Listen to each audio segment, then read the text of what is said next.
નમસ્કાર દર્શક મિત્રો, હું છું એડવોકેટ સોનલ બારિયા. આપ સર્વનું સ્વાગત છે મારી ચેનલ લીગલ ભવવિજ્ઞાનમાં.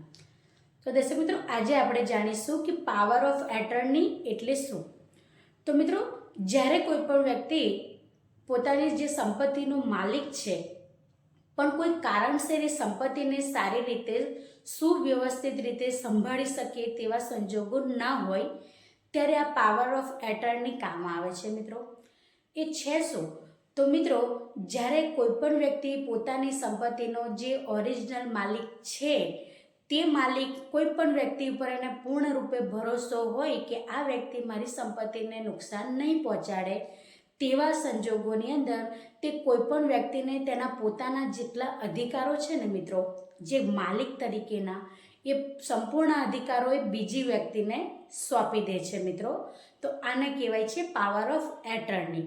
હવે તમને ઉદાહરણ તરીકે આપું કે ઇન્ડિયાની અંદર કોઈ પણ વ્યક્તિ છે કે જેનું ખૂબ વિશાળ પાયે બધી સંપત્તિ છે, પરંતુ એ ધારો કે અમેરિકા રહે છે, તો સ્વાભાવિક છે કે ઇન્ડિયાની અંદર એ વ્યક્તિ નથી રહ્યો.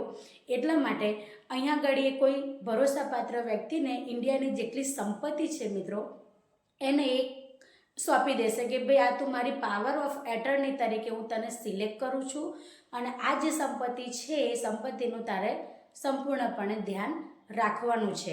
તો એ રીતે જ્યારે પણ, અને મિત્રો, આ જે પણ સંપત્તિનું માલિકી તરીકેનું એક તબદીલી એવું તમે સમજી શકો છો. તો જેવા સંજોગોની અંદર એ વ્યક્તિ અહીંયા અમેરિકાથી કે કોઈ પણ જગ્યાએ બહાર છે, તો ભારત દેશની અંદર એની સંપત્તિનું ધ્યાન નથી રાખી શકતા, ત્યારે એમની જગ્યાએ બીજાને મૂકે છે, એવી આપણે સરળ ભાષાની અંદર કહી શકીએ. તો આને કહેવાય છે મિત્રો પાવર ઓફ એટર્ની. હવે પાવર ઓફ એટર્નીની અંદર એ વ્યક્તિ શું શું કરી શકે છે? તો મિત્રો, જે સંપૂર્ણ માલિકી હક ઓરિજિનલ જે પણ સંપત્તિ ધરાવનાર માલિક છે તેની અવેજીમાં, એટલે કે તેના બદલાની અંદર જે વ્યક્તિને પાવર ઓફ એટર્ની તરીકે નિયુક્ત કરવાનો આવેલ છે તે વ્યક્તિ દરેક જગ્યાએ જે પોતે માલિક છે એ રીતે એનું કામ કરી શકે છે. પાવર ઓફ એટર્ની જે વ્યક્તિને નિયુક્ત કર્યા છે એ વ્યક્તિ જો એમનું ઘરનું બધું સંચાલન કરી શકે છે, વેરા ભરી શકે છે, લાઇટ બિલ ભરી શકે છે, અને જો એ સંપત્તિને કોઈ પણ વ્યક્તિ નુકસાન પહોંચાડી શકે તો જે દરજ્જો, એટલે કે જે હક પોતે જે માલિક ધરાવે છે એ જ પોતે માલિક છે, તે રીતે લીગલ નોટિસ પણ સામેવાળી વ્યક્તિને આપી શકે છે કે આ સંપત્તિ મારી છે. એ રીતના ભલે એની નથી, પણ એને જ્યારે પાવર ઓફ એટર્ની તરીકે નિયુક્ત કરવામાં આવે ને મિત્રો, તેવા સમયે વ્યક્તિ પોતે જ માલિક છે તે રીતે સંપૂર્ણપણે એ માલિક જે જમીન છે કે જે મિલકત છે એનું સરસ રીતે એનું જે પણ કરવાનું હોય છે એનું પાલન કરી શકે છે, સાચવણીનું. બરાબર છે મિત્રો? પાવર ઓફ એટર્ની બે પ્રકારની હોય છે, એક છે જનરલ અને એક છે સ્પેશિયલ. જ્યારે જનરલ આવે છે તો જનરલની અંદર તો સામાન્ય બાબત છે કે જે વ્યક્તિએ પોતાના અધિકાર હોય મિલકતના તે રીતનું એમને પાણી વેરો, લાઇટ બિલ ભરવાનું, કોઈ નોટિસ આવી હોય એને મિલકતને લગતી તો એ નોટિસનો એમને જવાબ આપવાનો, કોઈ એમનું નોટિસ કોઈ મિલકતને નુકસાન કરે છે તો એમને લીગલ નોટિસ મોકલવાનો, તે પ્રકારનું તેમને જે જનરલ જે પાવર ઓફ એટર્ની છે એની અંદર આ રીતનો સમાવેશ થાય છે.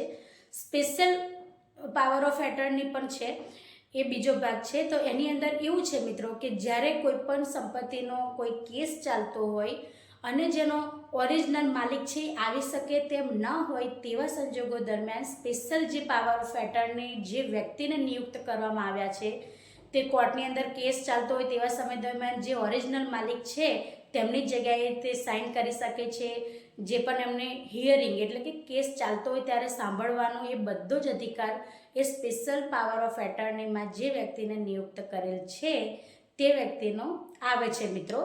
એટલે ઉદાહરણ તરીકે કહી દઉં કે એક વ્યક્તિ બહુ જ બીમાર છે કે જે ચાલી પણ નથી શકતા, બોલી પણ નથી શકતા, જો એ રીતના એમને તકલીફ છે તો તેની જગ્યાએ તે પોતાના પરિવારના કે ફ્રેન્ડ સર્કલમાં કે કોઈ પણ વ્યક્તિને પાવર ઓફ એટર્ની તરીકે નિયુક્ત કરે છે.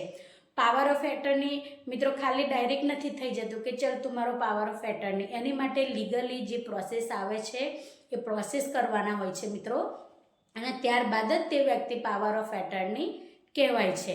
તો જ્યારે કોઈ ઓરિજિનલ જમીન માલિક છે તે શારીરિક રીતે પણ સક્ષમ ન હોય એની પ્રોપર્ટીને સંભાળવા માટે, તેવા સમયે પણ આ પાવર ઓફ એટર્ની દ્વારા બીજી વ્યક્તિને નિયુક્ત કરવામાં આવે છે મિત્રો. બીજી વાત તમને એ કહી દઉં કે જ્યારે જે તે મિલકત છે તેને વેચવાનું હોય છે તેવા સમય દરમિયાન પણ જો પાવર ઓફ એટર્ની તરીકે તેમને નિયુક્ત કર્યા હોય કોઈ વ્યક્તિને, તો એ ભલે બીજાની જમીન છે પણ બીજાની મિલકત છે, પરંતુ તે પાવર ઓફ એટર્નીના જે હોદ્દો છે એમને જે આપવામાં આવે છે ઓરિજિનલ માલિક દ્વારા, તેના દ્વારા તે મિલકતનું વેચાણ પણ કરી શકે છે. અને જો જે ઓરિજિનલ માલિક છે એ ઈચ્છે તો ગમે ત્યારે આ પાવર ઓફ એટર્ની પરથી પેલા વ્યક્તિને નિયુક્ત કર્યો છે એને બહાલી પણ આપી શકે છે. એટલે કે મેં અત્યાર સુધી તને નિયુક્ત કર્યો છે, હવે મારે નથી રાખવું, એવું ગમે ત્યારે પણ એ જે એગ્રીમેન્ટ છે એને રદ પણ કરી શકે છે મિત્રો. બીજી વાત એ છે કે જ્યારે પાવર ઓફ એટર્ની કોઈ વ્યક્તિને નિયુક્ત કરવામાં આવેલ છે અને એનો જ્યાર સુધી પાવર ઓફ એટર્ની ચાલુ છે તે સમય દરમિયાન જો એને મિલકત વેચી છે, તો એ મિલકતની અંદર જ્યારે ફરી પાછળથી કોઈ પ્રોબ્લેમ આવે તેવા સમય દરમિયાન જે પાવર ઓફ એટર્ની વ્યક્તિ છે એને નિયુક્ત કર્યો તો હવે રદ કરી નાખ્યું છે એનું જે કરાર છે, એટલે એ વ્યક્તિ હવે પાવર ઓફ એટર્ની તરીકે નથી રહ્યો.